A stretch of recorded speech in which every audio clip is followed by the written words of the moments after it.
오늘은 우리 믿음에 있어서, 우리 크리스찬 믿음에 있어서 어떻게 보면 가장 기본이 된다고 할 수 있는 그런 문제를 좀 같이 좀 생각을 해보려고 합니다.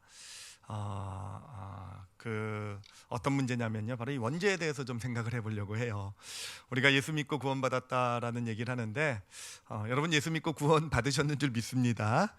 자, 근데 예수님을 믿었다고 했을 때, 예수님 믿었다? 도대체 뭘 믿는 걸까? 좀 더 이렇게 좀 그 믿음의 내용을 펼쳐보면은, 구원의 믿음을 펼쳐보면은 바로 이 원죄가 있지 않습니까? 우리 인간은 원죄를 가진 죄인이라는 사실.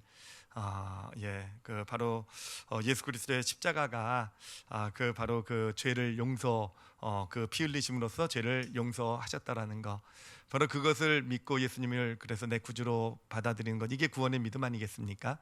근데 여기서 참 사실은 조금 어려운 부분이 바로 이 원죄 부분이에요. 원죄. 이 원죄, 내가 원죄를 가진 죄인이라는 사실이 이게 참 쉽지 않잖아요, 그렇죠? 그 옛날 그 성경에 나오는 그 아담이라는 하나님이 창조하신 첫 사람이 지은 죄가 어떻게 지금 나에게 연관이 되는가, 나에게 영향을 미치는가. 그래서 내가 정말 그렇게 예수님이 십자가에 피 흘려 죽을 만큼 내 죄 때문에 내가 그렇게 심각한 죄인인가. 사실 이 원죄가 주는 어떤 죄의 문제, 참 그냥 믿습니다 하고 받아들였을지 모르겠지만 저도 처음에 그랬거든요. 참 사실은 좀 쉽지 않은, 이게 뭘까 이렇게 정확하게 이해되기가 쉽지 않은 문제가 아닐까 생각을 합니다. 자, 그런가 하면은 또 하나 이 믿음의 아주 기본이 되는 중요한 것이, 이제 예수 믿고 나면 우리가 이제 구원을 받게 되면, 여러분 우린 다 새 사람이 된 거 맞죠, 그렇죠? 새 사람이 됐다고 하는데, 도대체 새 사람이 된 게 뭘까라는 거예요. 제가 저를 봐도 뭐 이렇게 변한 게 별로 없어 보이는데, 하여튼 뭐 별로 달라진 것도 없어 보이는데, 무엇이 어떻게 새롭게 되었기 때문에 내가 새 사람이 되었다라고 성경은 말하고 있는 걸까 라는 것, 그리고 어떻게 그렇다면 새 사람으로서의 삶을 살아갈 수 있겠는가라는 것, 이 두 가지 이슈에 대한 답을 좀 찾아보려고 해요. 그러니까 원죄를 가진 죄인이라는 사실과 내가 새 사람이 되었다라는 것들, 우리 믿음의 신앙의 핵심 중의 핵심인데, 바로 이것을 한번 좀 같이 그 답을 좀 우리가 이해할 수 있게, 이것이었구나, 이것을 말하는 것이구나, 이렇게 좀 같이 오늘 찾아가 보도록 하겠습니다. 자, 이 두 가지 질문에 대해서 우리가 좀 이해하기 위해서는요, 먼저 무엇보다도 좀 근본적인 질문을 던져야 돼요. 그것은 뭐냐면은, 나는 누구인가 라는 질문이에요. 나는 누구인가? 그러니까 인간은 어떤 존재인가 라는 거죠, 그렇죠? 인간은 어떤 존재인가? 물론 뭐 여러 가지 인간의 존재에 대해서 뭐 많이 배워왔고, 성경도 뭐 하나님이 창조하셨다, 뭐 하나님의 형상이다, 많은 어떤 인간은 어떤 존재인지에 대한 얘기가 있지만, 바울이 이 구약에 나온 어떤 하나님의 가르침과 더불어서 또 예수 그리스도의 십자가, 이 깨달음을 바탕으로 해가지고 우리 인간이 어떤 존재인가에 대해서를 말해주고 있는 그런 성경 구절이 있어요. 그런 성경 말씀이 있습니다. 바로 그 말씀이 어디에 나오냐면은, 오늘 우리가 읽은 본문 말씀에 나와 있다라는 거예요. 그러니까 우리 인간, 나는 나는 누구인가, 인간은 어떤 존재인가에 대한 것을 알려주고 있다라는 거죠. 여러분 읽은 성경 구절이 뭔지 대충 기억이 나십니까? 5분 10분도 안 됐는데요. 그 뭔가 결혼 얘기 나온 것 같고, 뭐 남편이랑 뭐 헤어지고 죽고, 뭐 남편이 죽고 뭐 새 사람한테 가고 뭐 이런 얘기였죠, 그렇죠? 뭔가 그 이혼에 대한 가르침인가, 뭐 하여튼 결혼, 뭐 하여튼 뭐 이런 가르침이었는데요. 이게 실은요, 바울이요, 나는 누구인가에 대해서 우리에게 알려주고 있는 아주 정말 특별한 통찰이에요. 정말 특별한 새로운 어떤 그런 인간에 대한 어떤 그런 규정을, 어떤 존재인지에 대해서 알려주고 있는 내용이 됩니다. 자, 그 중에서 먼저 7장 2절을 좀 한번 다시 한번 같이 보도록 할게요. 7장 2절에 보면 이렇게 얘기를 합니다. 남편 있는 여인이 그 남편 생전에는 법으로 그에게 매인받으나 만일 그 남편이 죽으면 남편의 법에서 벗어났느니라 라고 되어 있어요. 여기서 남편 있는 여인에 대한 이야기를 하는데요, 이 여인이 누구를 가리키는 거냐면, 지금 바울이 비유로 해서 그 여인이 바로 우리 각자, 나를 가리키는 거예요. 그러니까 우리 인간이 어떤 존재인지, 내가 어떤 존재인지를 말하고 있는데, 비유로 여인이라고 얘기하고 있습니다. 자, 그러면 여인이라고 얘기했는데 그냥 여인이라고 얘기하지 않고 우리는요 남편이 있는 여인이라고 얘기하고 있죠, 그렇죠? 예, 그럼 여러분의 남편, 지금 남편 생각하지 마시고요. 예, 여기서 말하고 있는 남편이라는 존재는 과연 누구일까라는 거죠, 그렇죠? 누구일까? 지금 우리를 여인이라고 얘기하고 있는데 단순히 여인이 아니라 너는 어떤 존재인가? 남편이 있는, 그러니까 예수 그리스도를 믿기 전에 어떤 우리 인간의 모습을 얘기하는 거예요. 남편이 있는 여인이었다라는 것이죠. 자, 그런데 그리고 나서 3절에서 계속해서 그 구원의 의미가 무엇인지를 우리에게 알려주고 있어요. 3절도 다시 한번 보도록 할게요. 제가 읽어드리겠습니다. 그러므로 만일 그 남편 생전에 다른 남자에게 가면 음녀라. 그러나 만일 남편이 죽으면 그 법에서 자유롭게 되나니 다른 남자에게 갈지라도 음녀가 되지 아니하느니라. 이 가르침이요 구원에 대한 가르침이에요. 뭐냐면은 구원이라는 것은 뭐냐면은 남편이 있었는데 그 남편이 죽었다라는 거예요. 남편이 죽었으면은요 이제 꺼리낌 없이 자유롭게 새로운 남자한테 갈 수 있게, 새로운 남자와 결혼할 수, 연합할 수 있게 되었다라는 거죠. 자, 여기서 이게 구원이라는 겁니다. 새로운 남자랑 연합하게 된 게 바로 구원이다. 내 남편이 있었는데 그 남편은 죽고, 그 남편 전 남편이 됐네요, 그렇죠? 엑스 남편이 됐네요, 그렇죠? 죽고 이제 새 남자에게 결혼을 하게 된 게 구원이다. 그럼 여기서 새 남자, 우리가 예수 그리스도를 구주로 영접하면서 우리가 결혼한, 그러니까 새롭게 연합한 그 존재가 누군지 알겠죠? 새 남자, 우리가 구원받고 누구랑 연합합니까? 예수님과 연합하게 돼요. 그러니까 우리의 새 신랑은 지금 예수님이십니다. 여러분들은 구원 받으셨으면 예수 그리스도와 연합한 그런 존재, 결혼이라는 게 연합을 얘기하면 하나됨을 얘기하는 거 아니겠습니까? 그런 존재가 나라는 거예요. 아, 이건 좋아요, 그렇죠? 근데 또 여기서도 답이 없는 게 뭐냐면은 그럼 남편은 누구였냐 이거예요. 옛 남편은, 전 남편은 누구였을까라는 겁니다. 과연 전 남편이 누구였을까? 바울은요 이미 그 존재에 대해서 앞에서 얘기하고 있어요. 이미 그 존재에 대해서 사실 로마서 1장부터 6장까지는요 로마서 7장 8장을 설명하기 위해서 바울이 어떤 미리 설명해 놓은 그런 그 내용이 됩니다. 그래서 6장까지 어떤 그런 기본적인 내용을 쭉 설명해 놓고 이제 7장 8장에서 진짜 바울이 얘기하고 싶은 로마서의 핵심을 얘기하는 거예요. 이제 그 시작이 7장의 그 앞부분이 되는데 그 비유, 이 결혼의 비유가 되게 되는데 바로 바울이 고 남편이라고 얘기하는 우리의 전 남편, 예수 믿기 전에 나와 연합된 존재를 뭐라고 얘기하고 있냐면은요. 그 남편은 이제 우리가 그 예수 그리스도를 믿고 구원받음으로써 죽은 남편이에요, 그렇죠? 죽은 남편. 그 남편에 대해서 어떻게 얘기하고 있냐면은 로마서 6장 6절을 보도록 하겠습니다. 이 로마서 6장 6절은 중요하니까 우리 같이 한번 읽어보도록 하겠습니다. 읽겠습니다. 시작. 우리가 알거니와 우리의 옛사람이 예수와 함께 십자가에 못 박힌 것은 죄의 몸이 죽어 다시는 우리가 죄에게 종노릇 하지 아니하려 함이니. 자, 이 말씀에 보니까 우리가 알거니와 우리의 누구가 예수 그리스도와 함께 십자가에 못 박혀 죽었습니까? 옛사람이 바로 십자가에 못 박혀 죽었다라는 거예요. 그러면 바로 우리의 전 남편은 누구겠습니까? 바로 옛사람이라는 거예요. 옛사람이라는 거. 우리는 몰랐지만 사실은 우리에게는 전 남편이 있었는데 그 전 남편의 존재는 바로 옛사람이라는 것. 그 옛사람이라는 존재는 어떤 존재냐?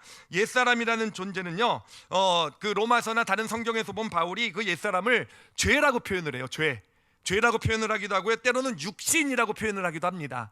그러니까 이 옛사람은 어떤 존재냐면 바로 옛사람이야말로 원죄가 주는 죄성에 물들어 있는 존재라는 거예요.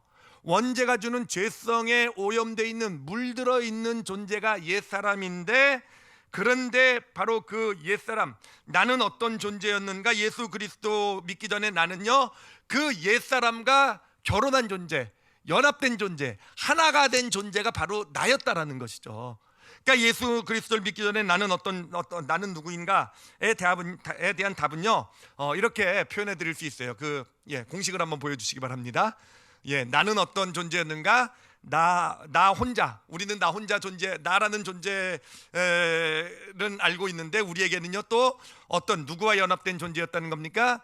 옛사람과 연합되어 있었던 그런 존재, 옛사람과 하나가 되었던 존재가 과거에 예수 믿기 전에 있었던 바로 나는 누구인가에 대한 답이다라는 것입니다. 자, 근데 여러분 저게 문제가 되는 게 뭐냐면은 저게 이제 문제가 뭐 이론적으로 그렇구나, 내가 나랑 옛사람이랑 연합된 존재였구나라고 뭐 이렇게 이론적으로 뭐 이해할 수는 있을 텐데, 문제는 뭐냐면은요, 우리가 이 옛사람의 존재를 인식하지 못한다는 데 문제가 있어요. 그러니까 옛사람이 도대체 어디 있습니까? 그렇잖아요. 그냥 옛사람이라는 게 단순히 비유적인 존재인가, 그냥 상징적으로 뭔가 그냥 뭐 옛사람 뭐 죄를 그냥 옛사람으로 의인화시켜서 얘기한 건가? 우리는 사실 옛사람이라는 존재를 인식을 못하고 있단 말이에요. 그 이유가 있어요. 왜냐하면은 왜 인식을 못하냐면은 우리의 옛사람이 우리와 연합돼서 우리와 함께 하고 있고, 남편이라고 했으니까 남편이라는 존재, 물론 요즘은 뭐 남녀 평등 뭐 이렇게 하지만 이 성경에 쓰였을 때는 어떤 그 여인은 남편의 법에 온전히 종속된 존재가 되거든요. 그러니까 그 남편 그 옛사람의 존재에 온전히 우리가 종속돼 있다라는 의미인데요. 옛사람이 우리의 남편이라는 의미는. 근데 문제는 이 옛사람이 어디에 거하고 있냐면 우리의 무의식 가운데 거하고 있다라는 거예요. 무의식 안에 거하고 있다라는 겁니다. 그 무의식 안에 거하고 있다는 건 뭡니까? 우리의 의식은 뭡니까? 생각할 수 있는 거예요. 생각. 우리가 지금도 의식하고 있죠, 그렇죠? 우리 생각으로 우리 다 내가 알 수 있는 어떤 나는 어떤 존재고, 내 삶은 뭐, 내가 지금 뭘 생각하고 있고, 어떤 내 주변에 돌아가고 있는 것들 우리는 알 수 있단 말이에요. 근데 무의식이라는 것은 말 그대로 무의식, 우리의 어떤 내면 가운데는, 우리의 마음 가운데는 우리가 우리의 의식을 가지고 우리의 생각을 가지고 도저히 알 수 없는, 파악해낼 수 없는 그런 무의식이라는 그런 어떤 그 세계가 존재하고 있는데, 바로 그 안에 바로 이 옛사람이 자리 잡고 있다라는 거예요. 옛사람이 자리 잡고 있다라는 거. 그렇기 때문에 이 옛사람의 존재를 우리가 알 수가 없다라는 겁니다. 나와 그렇게 연합해 있고 나에게 영향을 미치는데 알 수가 없다라는 겁니다. 그런데 이 옛사람이요, 어떻게 우리에게 영향을 미치는가? 사실 우리가 분노 말씀을 통해서 많이 배워왔어요. 어떻게 영향을 미치냐면은 이 무의식이라는 곳은요, 우리의 의식 세계는 생각을 만들어내요. 생각을 하는 곳이에요. 생각을 하는 곳이고, 우리가 의식할 수 있고 내가 어떤 생각을 하고 있는지 다 알고 있고요, 그렇죠? 그러니까 우리의 생각으로 파악할 수 있는 것이 이제 의식 세계가 되는데, 무의식 세계라는 것은 감정을 만들어내는 곳입니다. 근데 여러분 잘 생각해 보면요, 우리는 감정이 어떻게 만들어지는지 몰라요. 예를 들면 내가 어떤 사람을 보거나 어떤 사건을 보고 미움이 올라왔다고 생각을 해보세요. 이 미움이라는 것이요, 내 의식 세계가 나는 저 사람이 저런 말을 할 때 꼴보기 싫어, 요런 어떤 생각을 가지고 저 행동은 내가 꼴보기 싫어하는 행동이니까 나는 미워할 거야, 그래가지고 감정을 만들어내서 저 사람을 미워하는 게 아니라는 거예요. 이 감정이라는 건 뭐냐면은 그냥 내 안에서, 무의식 안에서 나도 모르는 새에 만들어져 그냥 올라오는 거예요. 내 의식 세계 안으로 미움이라는 게 확 올라와 버립니다. 그럼 미움을 느껴요. 미움을 느끼면서 그 다음에 우리 이 생각이, 우리 의식이 왜 그러면 내가 지금 미움을 느끼는가를 해석을 해내는 것이, 저 사람 저 말 때문에 그러는 거구나, 저 행동이 꼴보기 싫어서 그러는 거구나, 이렇게 만들어내게 된다라는 거예요. 그러니까 이 무의식이라는 것은요, 무의식 세계는 우리가 만들어내는 감정은 우리가 알 수 없는 어떤 그런 것. 근데 바로 이 옛사람이라는 존재가 바로 요 무의식 세계에 거하고 있으면서 이 감정이라는 것을 이용을 해서 우리의 삶을 통제를 한다라는 것이죠. 자, 이 무의식 세계를 보면은 성경에 보면 이렇게 얘기하고 있어요. 이 구절도 굉장히 중요한 구절이고 여러 번 나눴던 구절이니까 여러분 꼭 기억하시면 좋습니다. 예레미야서 17장 9절. 예레미야서 17장 9절. 저도 수십 번 하고 나서 또 잊어버려요. 그렇지만 또 예레미야서 17장 9절, 예레미야 어디쯤 있겠지? 요즘은 그래도 참 감사한 게 이 핸드폰 같은 데서 탁 해가지고 단어 하나만 치면 싹 나오기 때문에 잊어버린 척 안 하고 제가 다 알고 있는 척 얘기할 수 있어요. 이게 잘, 여러분 안 볼 때 여기 이런 거 얘기하면 안 되는데 하여튼 예레미야서 17장 9절에 보면 뭐라고 얘기하냐면은 만물보다 거짓되고 심히 부패한 것이 우리 마음이다라고 돼 있어요. 만물보다 거짓되고 심히 부패한 게 우리 이 무의식 세계, 마음 깊은 곳, 이 감정을 만들어내는 곳이요, 만물보다 거짓되고 심히 부패한 것, 부패되어 있다라는 거예요.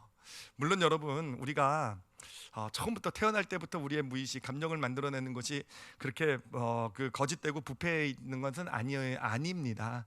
갓난아기가 태어났을 때 우리가 갓난아기 보고 순수한 영혼이라고들 그러시죠, 그렇죠?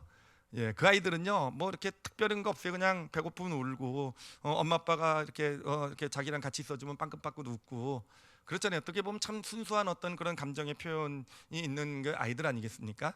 그런데 문제는 뭐냐면은 바로 이 모든 인간의 바로 이 무의식 세계 안에는요, 이미 태어날 때부터 이 옛사람이 자리 잡고 있다라는 거예요. 원죄에 의해서 오염되어 있는 그 옛사람이 자리 잡고 있는 거죠. 원죄를 가지고 있는 이 죄성을 가지고 있는 옛사람이 자리 잡고 있는 것이고, 무의식에 자리 잡고 있으면서 아이가 자라나면서 자신도 모르는 새에 여러 가지 일들을 겪잖아요. 삶의 여러 가지 일들을 겪으면서 바로 옛사람이 그 무의식 세계를요 점점 더 만물보다 거짓되고 그 아주 심히 부패하게 만들어 갔다라는 거예요. 그래서 이렇게 나이가 들게 되면요, 우리는 무의식 세계니까 모를지 모르겠지만, 아니요, 우리의 무의식 세계는 어떻게 돼 있습니까? 우리 무의식 세계는요 지금 만물보다 거짓되고 심히 부패해져 있는 거예요. 그게 우리의 무의식 세계입니다. 자, 그러면 보세요. 이제 나는 옛사람과 결합돼 있는 무의식 세계에 결하고 있는 옛사람과 결합돼 있는 그런 존재라고 그랬어요. 자, 그런데 우리가 평소에 자신을 보면은요, 우리는 의식 세계를 가지고 내가 어떤 존재인지를 생각하며 살아간다라는 거죠. 그렇죠? 근데 의식 세계의 나를 보면은요, 나름 괜찮은 존재죠, 그렇죠? 여러분, 나름 그렇게 크게 문제 없으시죠, 그렇죠? 일부러 뭐 나쁜 일하고 일부러 악하고 일부러 그냥 거짓말하고 일부러 사람을 해치고 이러지 않으시죠, 그렇죠? 뭐 아주 정말 괜찮은 사람들은 아니세요, 또 그렇지만. 그렇지만 그래도 그렇게 나쁘고 그렇게 악하고 뭐 성경이 얘기하는 것처럼 그렇게 죄인이고 이런 존재는 우리 의식 세계는 그렇게 생각을 한단 말이에요. 근데 문제는 뭐냐면은 우리가 알지 못한 이 무의식에 거하고 있는 이 옛사람이요, 이 어떤 사건들, 어떤 일들을 통해서 정말 만물보다 거짓되고 심히 부패한 이 무의식 세계 안에서 그것을 이용해 가지고요, 우리 안에 어떤 온갖 부정적인 감정들을 만들어낸다라는 거예요. 온갖 부정적인 감정들, 그것들이 만들어내고요. 그렇게 되면은 그때 그것을 통해서, 그것이 감정이 올라왔을 때 그것을 통해서 바로 옛사람이 우리 삶의 통제권을, 우리 삶의 어떤 그런 어떤 영향력을 발휘하게 된다라는 거죠. 그래서 여러분도 삶을 살다 보면은요, 정말 평소에 하지 않을 말을 하고 평소에 하지 않은 어떤 행동을 하고 판단하고 결정을 하게 되는 어떤 그런 일들이 내 삶 가운데 나타나게 되는 거, 그런 일이 나타날 때 바로 그것이 무엇이냐, 우리는 그냥 의식 세계만 알고 있는 우리는 그냥 그게 내가 감정이 격해가지고는 그냥 그때 실수한 거야, 잘못한 거야 라고 말해왔을지는 모르겠지만, 바울이 우리에게 정확하게 알려주고 있는 것은 뭐냐면은, 결국 그것이 내가 잘못하고 실수해서 한 것이 아니라 결국은 내 무의식 안에 있는 옛사람이 자신의 존재를 드러낸 것이 되는 거예요. 그 존재, 옛사람의 어떤 그 존재가 내 삶을, 옛사람은 어차피 죄 오염된 존재고 어떤 죄 가운데서 우리를 망하는 길로, 어떤 저주의 길로 이끌고 가는 것이 이미 심판이 정해진 존재이니까 그 옛사람의 존재란 말이에요. 그런 것들을, 부정적인 감정을 통해서 결국은 우리를 그렇게 죄 가운데로, 우리를 내가 하기 원치 않았던 어떤 그런 일들을 하게 만드는, 그럼으로써 내 삶을 점점 피폐하게 만드는 바로 그런 길로 우리를 끌고 간다라는 거죠. 그게 바로 우리 안에 있는 옛사람의 존재라는 겁니다. 바울은 바로 이 사실을 정확하게 보고요, 아주 너무도 적나라하게요, 그 사실을요, 그것을 자신의 고백으로 하나님 앞에, 그리고 우리 앞에 고백하고 있잖아요. 로마서 7장 19절에서 21절을 보면은 정말 바울은 대단한 사람인 것 같아요. 그냥 우리 같았으면 그냥 보고 그냥 넘어갔을 일, 그랬나 보다, 그냥 내가 또 실수했나 보다, 내가 또 잘못했나 보다, 내가 왜 이러냐 이러고 넘어갔을 일을요, 바울은요 정확하게 보고 얘기를 하는 거예요. 제가 읽어드릴게요. 7장 19절부터 21절까지요. 내가 원하는 바 선은 행하지 아니하고 도리어 원하지 아니하는 바 악을 행하는도다. 너무 솔직하지 않습니까? 그렇잖아요. 정말 원하는 바 자기는 선은 행하기를 원하는데, 그런데 내가 원하지 않는 어떤 악을 행하는 자신의 모습을 보게 되는 거예요. 그걸 보고 그냥 그런가 보다라고 내가 또 실수했구나로 넘어가는 것이 아니라 자신을 돌아본 겁니다, 하나님 앞에. 그러면서 고백하죠. 만일 내가 원하지 아니하는 그것을 하면 이를 행하는 자는 누가 아니라고요? 내가 아니라는 거예요. 내가 아니고요, 내 속에 거하는 뭐라고요? 죄. 이거를 다 바울이 또 다른 말로 뭐라고 그랬다고요? 옛사람. 옛사람이다라고 얘기하고 있는 거예요.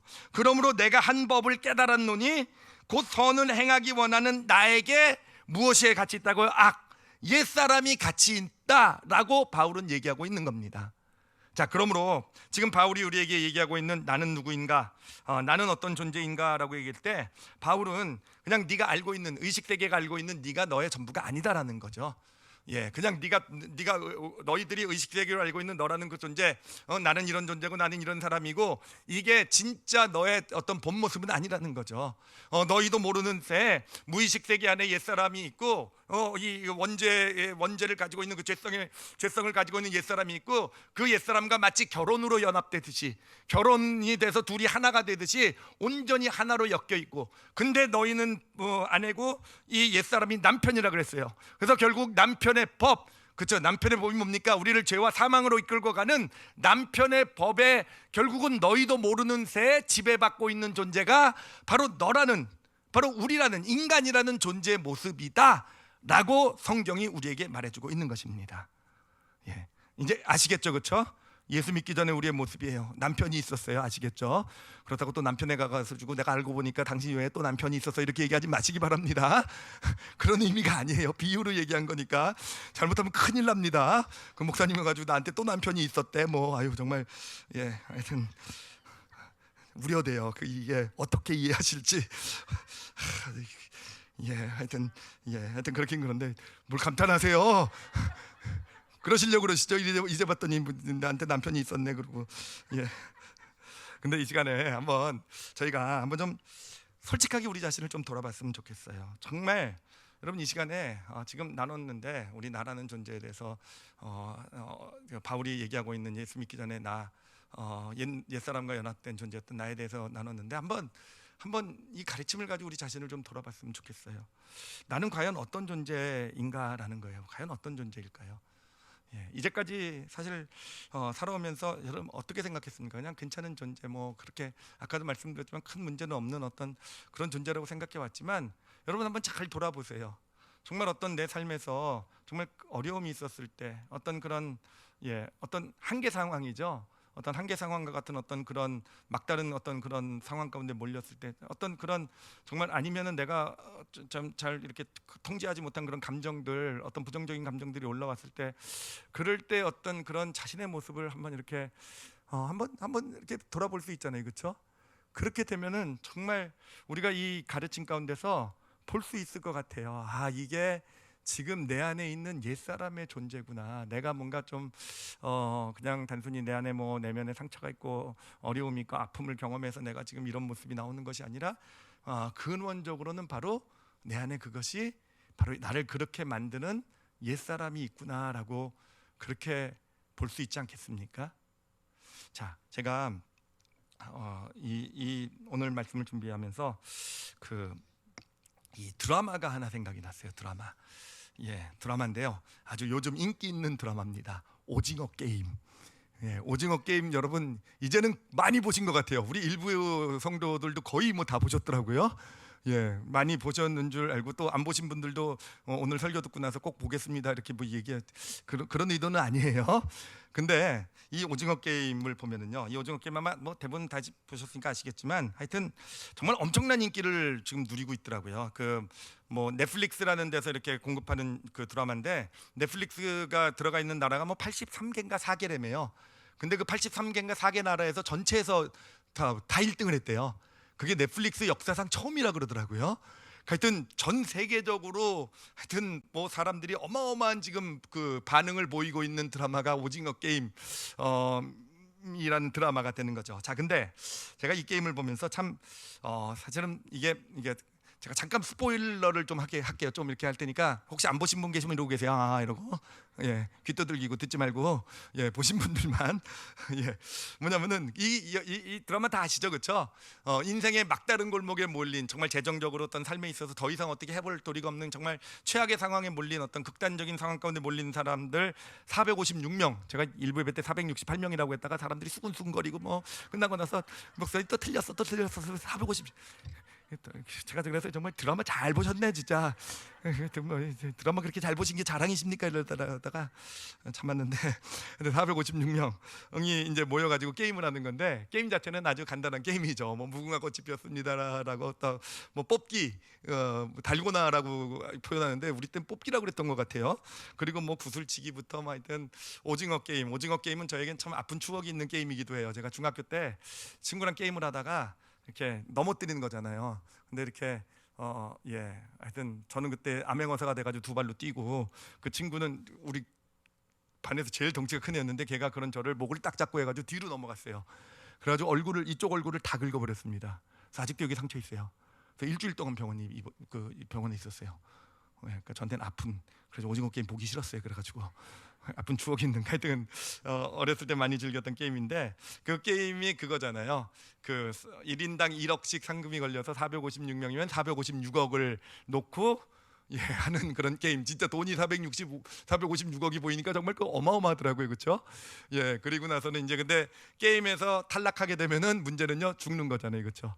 총 맞아서 이제 죽게 되는 그런 게임인데, 처음에는 이제 그 게임에 들어갔던 사람들이 정말 이제 죽는 걸 보면서 막 패닉 상태 빠지고 막 이러다가 결국은 게임이 진행되게 되면서 정말 그 드라마가 보여주는 게 뭡니까? 얼만큼 그 안에 있는 인간성을 잃어갈 수 있는지, 정말 얼만큼 사람들이 어떤 그런 죽음의 두려움 앞에서, 또 어떤 돈이 주는 어떤 욕심들 앞에서 얼만큼 정말 그렇게 야비해지고 치사해지고 비겁해지고, 그렇죠?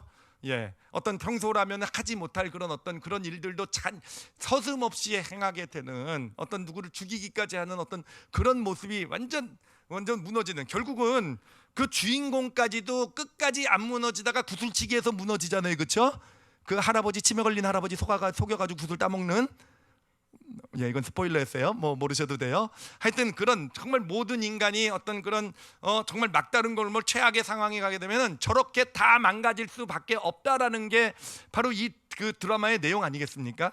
자, 근데 그것이요 그냥 우리나라에서만 인기 있는 것이 아니라, 이게 게임이라는 게 외국 사람 알지도 못하는데, 우리는 옛날 추억이라도 생각하면서 나도 저렇게 놀았지, 그래 누가 내 얼굴 긁어버렸지 뭐 이러면서 재밌게 볼 수도 있는데, 그 80몇 개국에 있는 모든 나라 사람들이 그것을 보면서 다 그렇게 거기에 빠졌다는 얘기는 뭐겠습니까? 그 이유는 뭐겠습니까? 거기에 나오는 어떤 그 사람들의 등장인물, 결국은 돈이라는 어떤 죽음이라는 어떤 두려움과 욕심 앞에서 얼만큼 사람이 망가질 수 있는지, 그게 만약에 나도 그 자리에 있었다고 한다면, 그 사람과 같은 처지에 있었다고 한다면 나라면 다를까? 아니, 다르지 않다라는 거, 그렇게 사람들이 인정을 하기 때문에, 나도 그럴 거야 라는 것을 그렇게 공감하면서 보기 때문에, 저도 공감하면서 봤어요. 저도 공감이 되더라고요. 저라고 다를까 뭐 이런. 그러니까 재밌잖아요. 그러니까 진짜 재밌잖아요. 그게 내 얘기 같고, 정말 저런 상황 가운데 들어가지 않는 게 감사하지만 나도 저런 상황까지 몰리게 되면 결국 저들과 같은 모습이 아닐까, 이런 것 때문에 정말 그런 인기를 얻은 거 아니겠습니까?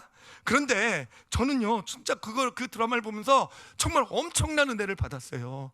엄청난 은혜를 받았어요. 정말 저 드라마 많이 본다고 제발 욕 좀 많이 하지 말아주세요, 주변 분들.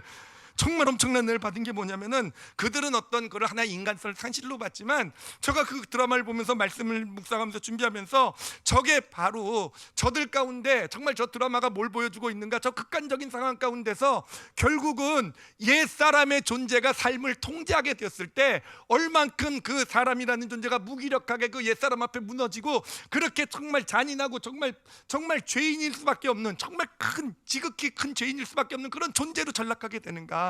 아주 옛사람의 존재를 너무 적나라하게 보여주고 있는, 정말 다들 평소 때는 괜찮은 척, 뭐 또 잘 나가는 척, 뭐 문제 없는 척하고 살아가지만, 그런 극한적인 상황에 놓여 있게 될 때는 그 안에 그들의 삶을 이미 통제하고 있었던 게 옛사람인데, 그 옛사람이 결국은 주도권을 잡아서 그렇게 사람을 완전히 바닥까지 몰고 가는 그런 모습이 나타나게 되는 것, 그게 바로 인간의 본 모습이 아니겠는가 하는 거예요.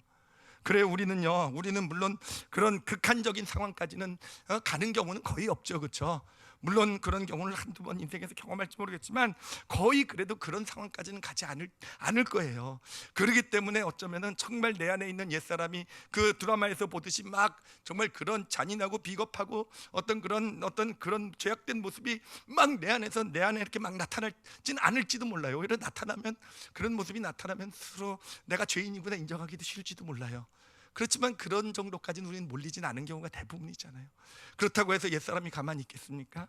그 옛사람이요 꼭 그렇게 완전 극한적인 상황 가운데서만 정말 우리의 삶을 그렇게 최악으로 이끌고 가겠습니까?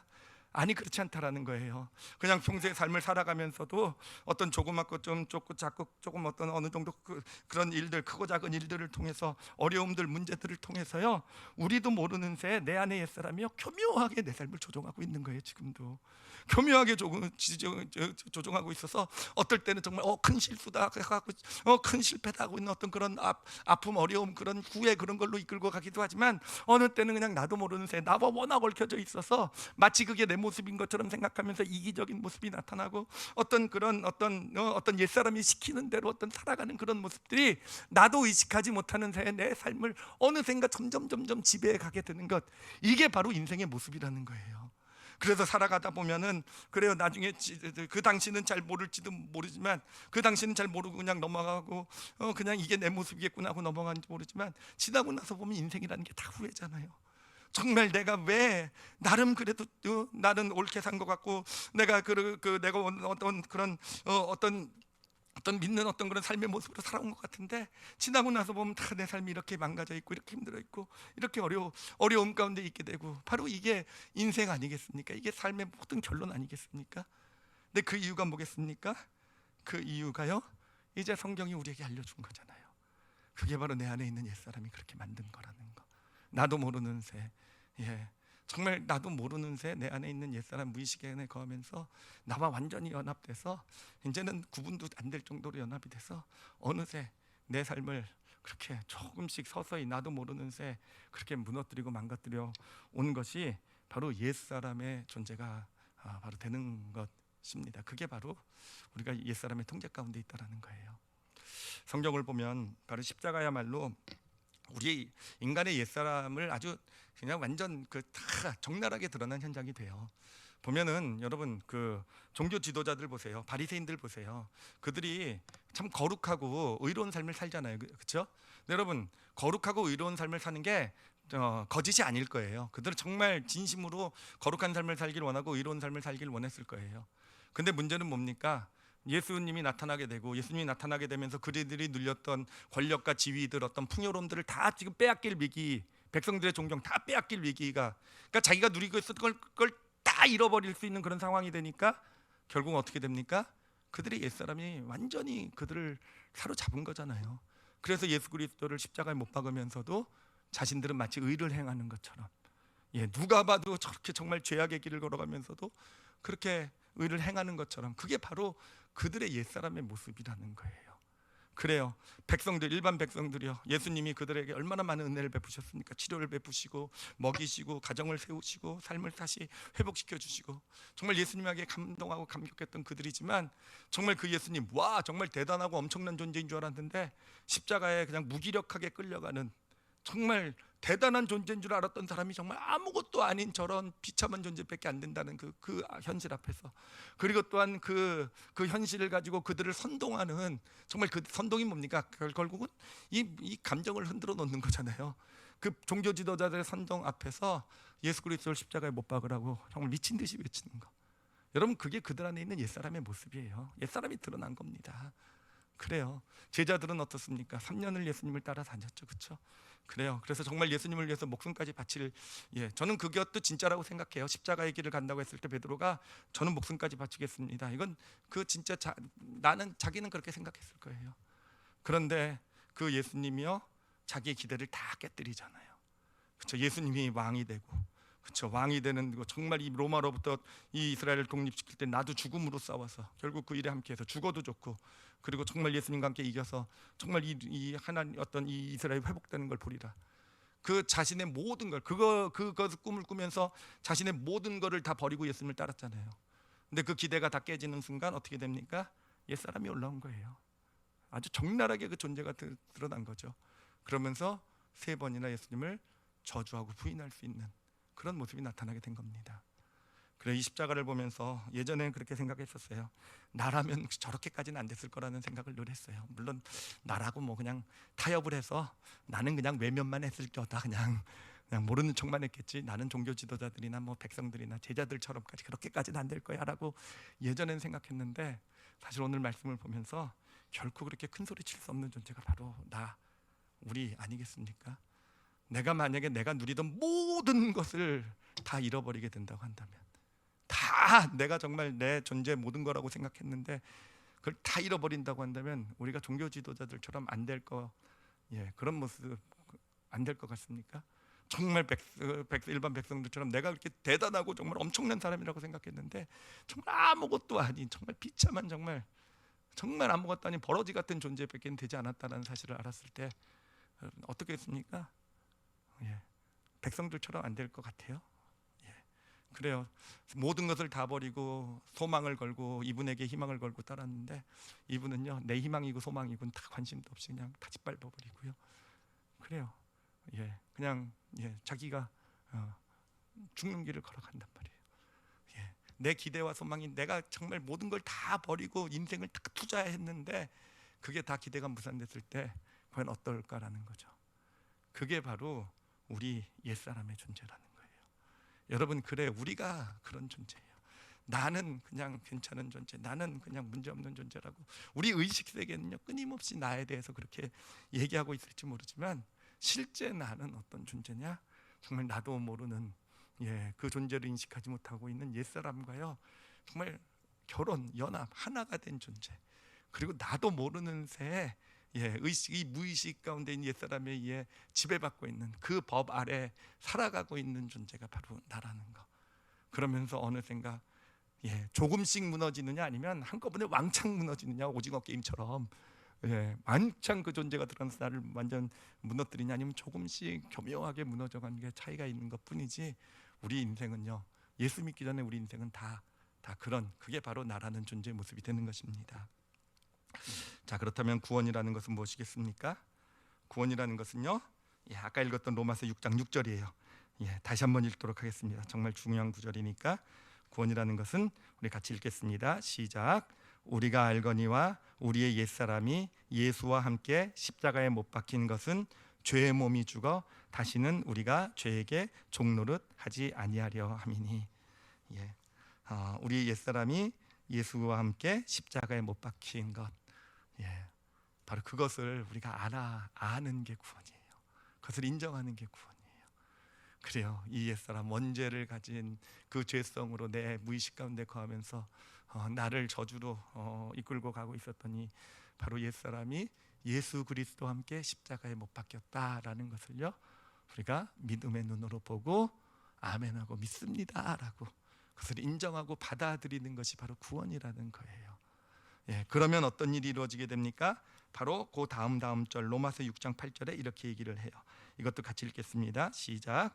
만일 우리가 그리스도와 함께 죽었으면 또한 그와 함께 살 줄을 믿노니. 그리스도와 함께 죽은 존재는 누굽니까? 옛사람이요. 그렇죠. 그러면은 그와 함께 사는 것은 무엇입니까? 바로 그 옛사람과 연합되어 있었던 내가, 옛사람은 죽었기 때문에 이제는 새로운 사람, 예수 그리스도와 부활하신 예수 그리스도와 연합하는 것. 이게 바로 구원의 의미, 구원받은 나의 존재가 되는 것입니다. 그래서 우리가 예수 그리스도를 구주로 영접했다라는 것은 우리가 어떤 존재가 되었는가, 이거를 도표로, 이제 완성된 도표로 보여드리도록 할게요. 그래요. 원래는 나는 옛사람과 연합된 존재였어요. 그 옛사람의 존재도 모르는 채 어느샌가 그 집에, 그 법 아래 있었던, 그래서 죄를 짓지 않으려고 해도 죄를 지을 수밖에 없었던, 나도 모르는 새 의식하고, 죄를 지을 때 의식하고 짓든, 아니면 어떤 때는요 의식을 못할 때가 많아요. 워낙 옛사람하고 우리가 정말 완전히 그냥 섞여서 있어서 구분이 안 되기 때문에 죄가 죄인지도 모르면서 살아가는 그랬던 존재가 바로, 그러다가 정말 오징어 게임, 자꾸 오징어 게임 너무 좋은 드라마예요, 그렇죠? 극한 상황이 나타나게 됐을 때 우리가 얼마나 큰 죄인인지. 그래서 여러분, 정말 큰 죄를 졌던 사람이 예수 그리스도를 더 잘 믿게 되는 이유가 거기 있는 것 같아요. 자기 옛사람의 존재가 확 드러나가지고 누가 봐도 정말 내가 이런 존재구나라는 걸 인식시켜 주니까. 근데 그렇지 않았을 경우엔 그냥 무의식에 숨어 있으니까 뭐 내가 무슨 죄인이야 이렇게 생각하는 거잖아요. 어찌됐든 그 존재가 나였어요. 옛사람과 연합된 존재. 근데 예수 그리스도를 믿음으로써 옛사람은 죽었고요. 이제 나는 어떤 누굽니까? 나는 누굽니까? 나는 예수님과 연합된 존재가 되었다는 거예요. 이제 나는 예수님과 연합돼서 예수 그리스도 법 아래에 있는 존재가 되었다는 겁니다. 그것은 뭐냐면은 이제는요, 그전에는요 내가 죄를 짓지 않으려고 해도 어쩔 수 없이 죄를 지을 수밖에 없는 존재였다고 한다면, 이제는요 예수 그리스도, 내가 죄를 짓지 않고 하나님 원하시는 삶을 살기를 원하면 그렇게 살아갈 수 있는 능력이, 그런 능력이 우리에게 생기게 되었다라는 것입니다. 자, 그러면 이제 말씀의 시작에 던졌던 두 가지 질문에 대해서 답을 드리도록 할게요. 인간이 원죄를 가진 존재라는 것, 이제 무슨 얘기인지 아시겠죠, 그렇죠? 예, 그 원죄, 바로 우리 옛사람의 존재를 얘기하는 거예요. 우리 무의식 안에 옛사람이 존재하고 있고, 그 옛사람이 바로 이 원죄를 가지고 있는 그 죄성에 물들어 있는 그런 존재라는 것, 그 사람이 바로 내 남편이었다라는 것, 결국 그 영향 가운데 내 삶이 있었다라는 것, 이게 바로 내가 원죄를 가진 죄인이었다라는 그런 고백, 그런 믿음의 내용이 되는 것입니다. 자, 그리고 그렇다고 한다면 예수님 믿고 새 사람이 되었다는 의미는 뭔지 아시겠죠, 그렇죠? 새 사람이 되었다는 것은 새 사람이 되었다, 뭔가 기분이 새로워, 아주 좋아, 이게 아니라 실질적으로 옛사람과 이제는 결별이 되었고요, 옛사람은 죽었고요, 이제는 예수 그리스도와 연합한 존재가 되었다라는 것이 새 사람이 된 의미가 되는 것입니다. 자, 근데 이제 그러면 우리는 이제 새 사람으로 살아갈 수 있게 되는데, 자, 여기서 한 가지 아주 좀 우리가 꼭 알아야 될 사실은 뭐냐면은, 그래요, 예수 그리스도와 함께 우리의 옛사람은 십자가에 못 박혀 죽었어요, 그렇죠? 십자가에 못 박혀 죽었지만 사실은 그 옛사람이 완전히 심판을 받을 때는 언제냐면 예수님께서 다시 오실, 재림하실 때, 마지막 심판 때예요. 예, 그러니까 이 옛사람은 이미 예수 그리스도와 함께 십자가에 못 박혀 죽어서 그 힘 자체는 잃어버렸지만,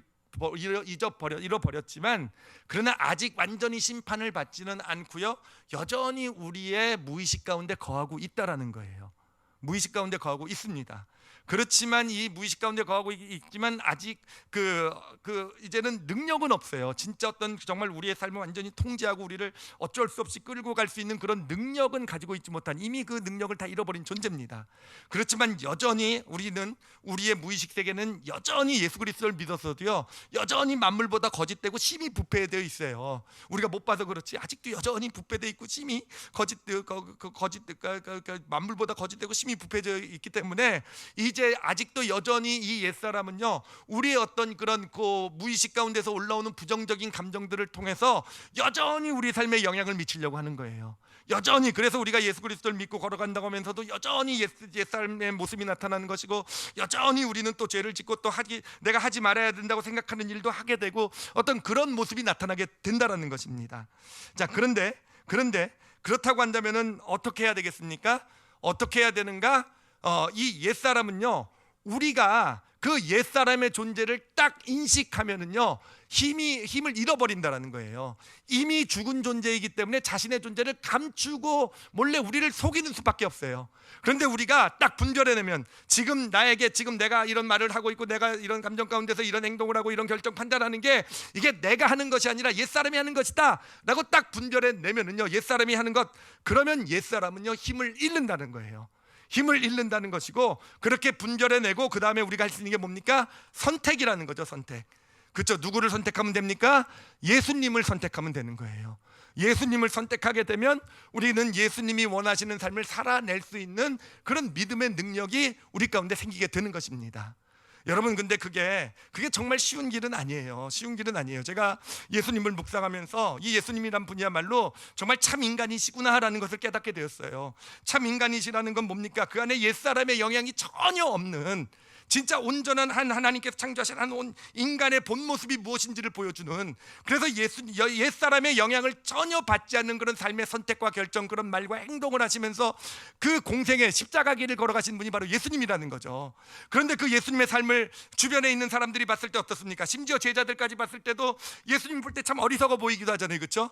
정말 저런 큰 능력을 가지고, 저런 큰 어떤 그런 실력을 가지고 있으면 정말 이렇게 했으면 더 잘 나갈 것이고, 이렇게 했으면 더 사람들이 인정을 받을 것이고, 이렇게 했으면 더 높은 권력에 올라갈 것이고, 이게 주변 사람들의 어떤 그런 시야였잖아요. 그게 왜 그렇게 봅니까? 그 안에 옛사람이 있기 때문에 그렇게 볼 수밖에 없는 거예요.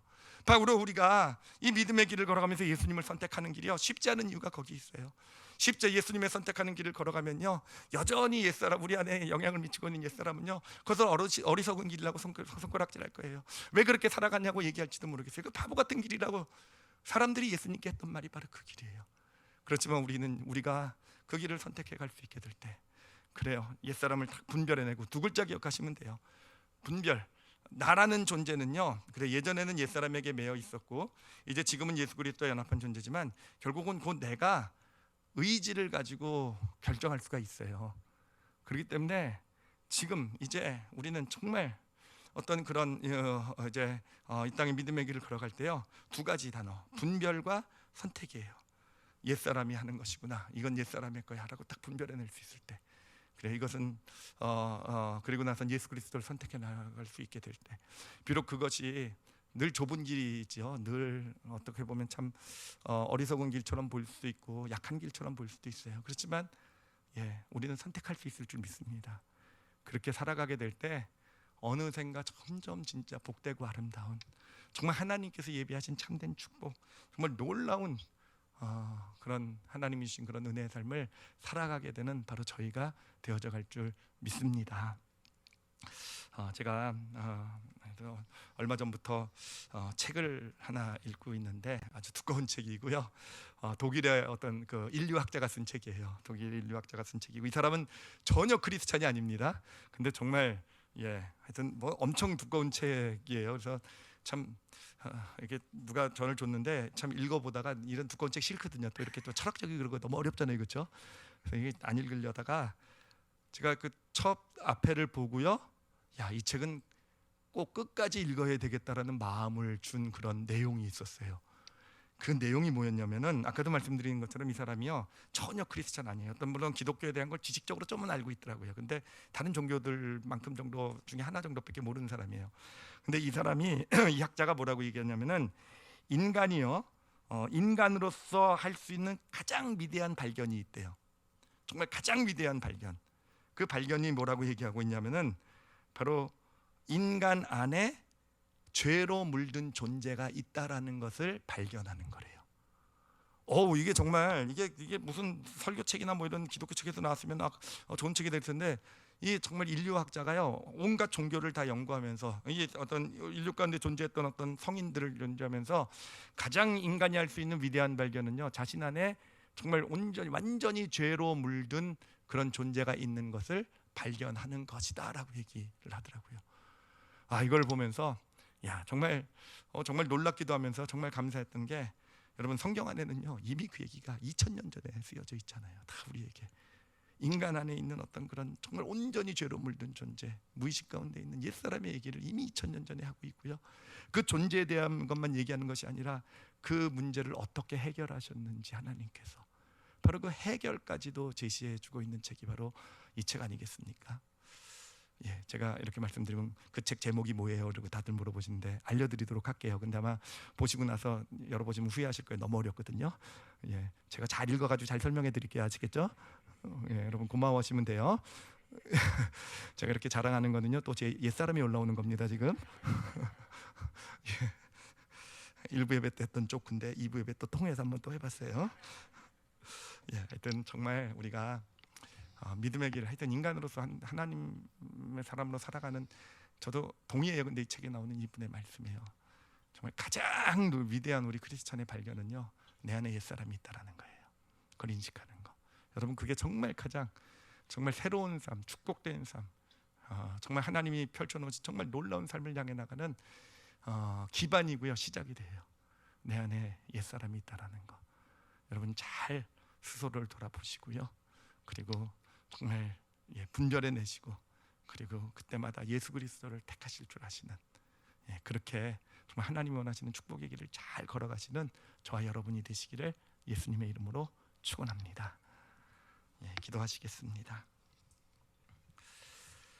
이 시간 기도하실 때요, 사실 우리는 사실은 좀 믿음의 눈을 가지고 우리 자신을 돌아보면요, 사실은 이렇게 깨달음을 갖고 바라보면요 사실은 잘 보여요, 그렇죠?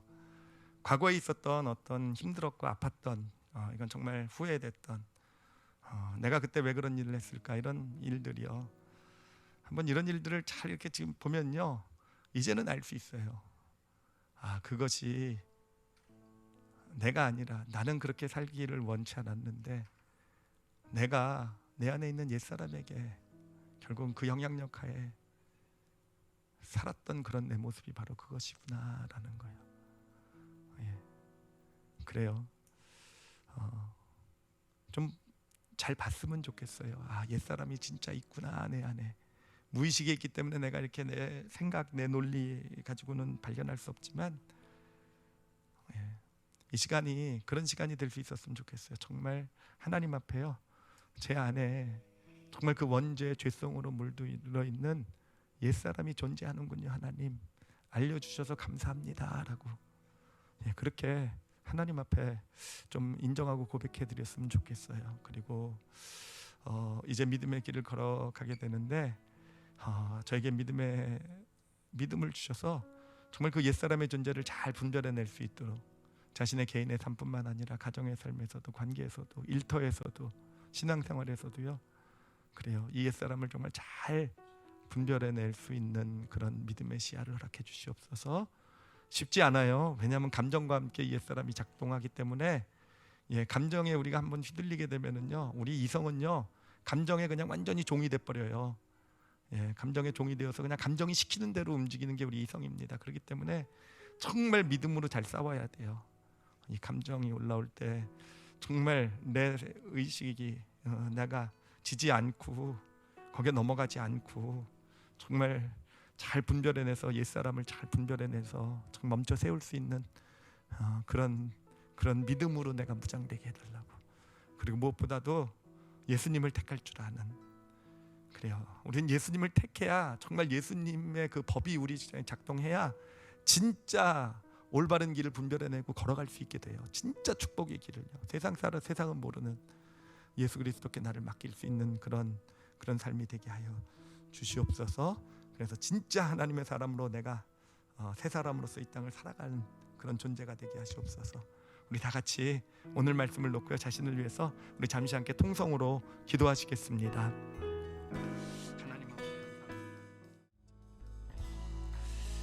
하나님 아버지, 이렇게 또 오늘 인간이 원죄를 가진 존재가 그 의미가 무엇인지를 함께 나누게 해주신 것 감사합니다. 하나님, 그리고 이제 정말 하나님, 우리 성도들이 함께 그 사실을 깨닫고 받아 드리게 해주셔서 정말로 많이 감사합니다. 하나님, 우리 안에 이 원죄를 가지고 있는 옛사람과 이제는 그러므로 하나님 정말로 잘 싸워 이겨나가는 그런 믿음의 사람들 되게 하여 주시옵소서. 아버지, 이 땅에 사는 동안에는 여전히 그 싸움은 계속될 것입니다. 조금씩 올라오겠지만 하나님, 우리는 예수 그리스도와 연합되어 있기 때문에 반드시 이기게 될 줄 믿습니다. 하나님, 이제는 실제적인 체험도 주셔서 삶을 살아가면서 하나님 가정에서 또 자기의 삶의 터전에서 하나님 체험 주셔서 하나님 정말 세상은 우리 인간이 변할 수 없다고 하는데 정말 새 사람이 되어서 변해 간다는 것이 무엇인지, 정말 하나님의 사람 자녀로서 살아간다는 것이 어떠한 것인지 우리도 경험하고 또 주변도 이렇게 발견할 수 있는 그런 복된 인생들이 되게 하여 주시옵소서. 하나님 감사합니다. 아버지께 감사드리며 예수님 이름으로 기도드렸사옵나이다.